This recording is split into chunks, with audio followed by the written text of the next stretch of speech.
Nama saya Subhi atau biasa dikenal nama Beki, Ketua Umum Santri Jaringan Nasional. Santri yang kepanjangannya Siap Amankan Negara Tercinta Republik Indonesia.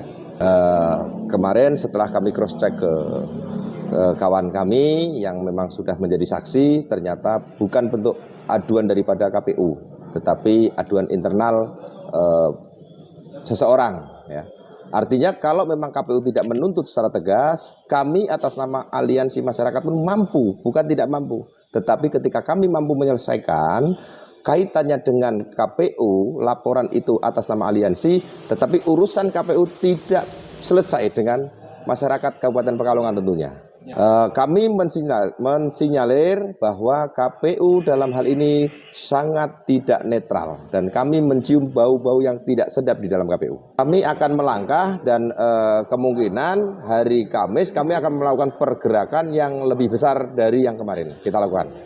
Harapan saya terhadap KPU harus punya jiwa netralisme karena KPU adalah penyelenggara pemilihan umum yang tentunya diharapkan netralnya oleh masyarakat Kabupaten Pekalongan. Contoh bau tidak sedapnya, dalam hal ini saja KPU tidak mampu menindak, KPU tidak ada tindakan sama sekali.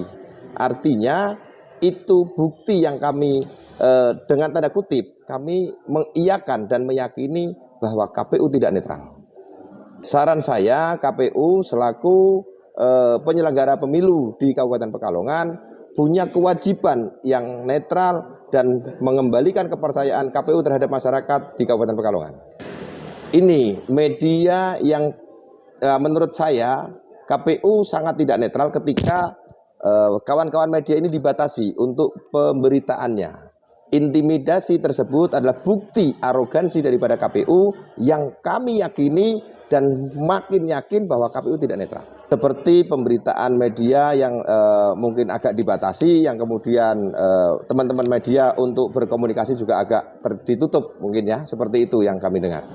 Yang berikutnya, salah satu contoh yang kami lihat secara jelas, lugas, dan teman-teman juga bisa menilai kenapa media dari kubu 01 itu difasilitasi dari ID dan seterusnya. Mungkin fasilitas lain yang kami tidak tahu, tidak kami ketahui. Kemudian media 02 jelas mutlak tidak difasilitasi sama sekali, bahkan dibatasi untuk berkomunikasi.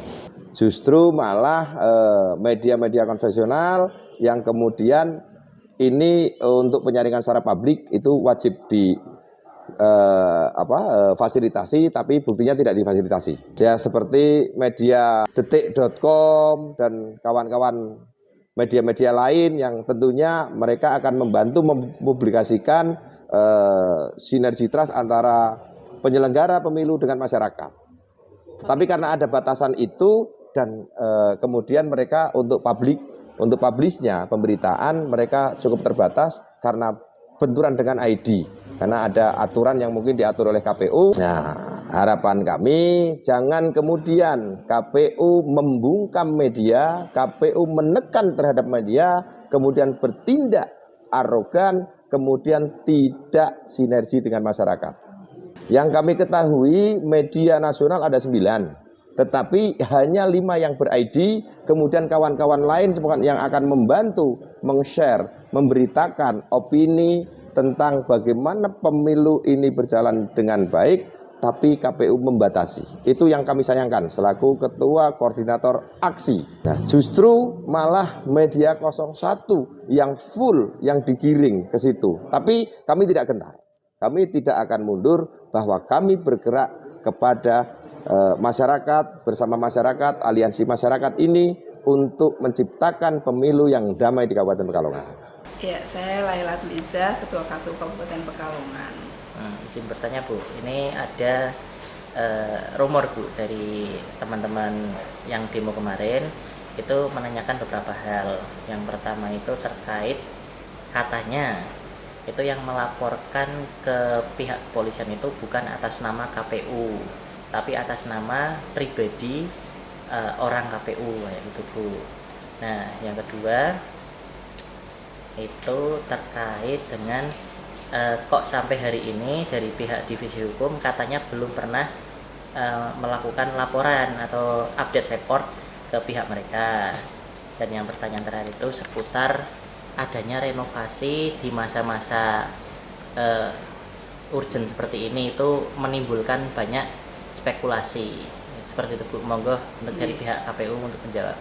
Matur nuwun, berkaitan dengan laporan secara resmi kami sudah membuat surat ya, surat secara resmi berkop KPU. Kemudian untuk regulasi dan sebagainya, ini kan mungkin butuh identitas dan sebagainya ya, dan saat itu memang salah satu komisioner KPU Kabupaten Pekalongan yang menyelesaikannya.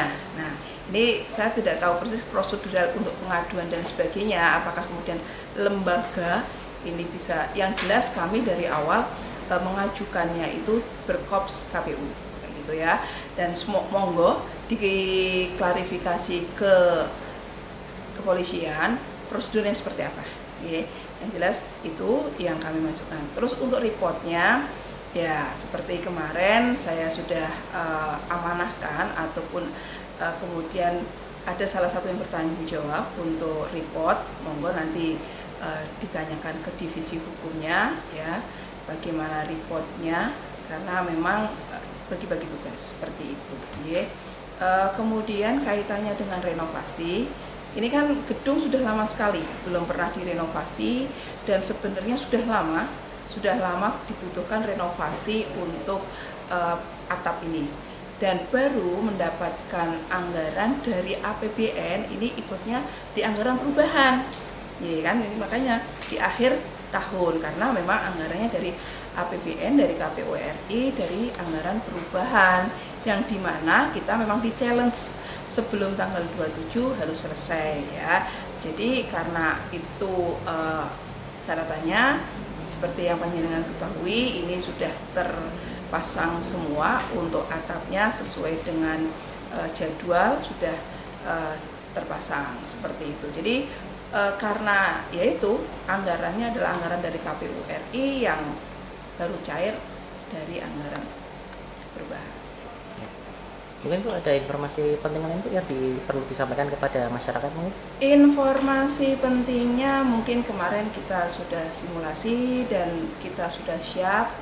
Monggo masyarakat untuk kemudian bisa mencari informasi kaitannya dengan pilkada di web kami di medsos KPU Kabupaten Pekalongan untuk mendapatkan informasi yang lebih jelas, kemudian jangan mudah termakan hoax, dan lebih dewasalah dalam berpolitik.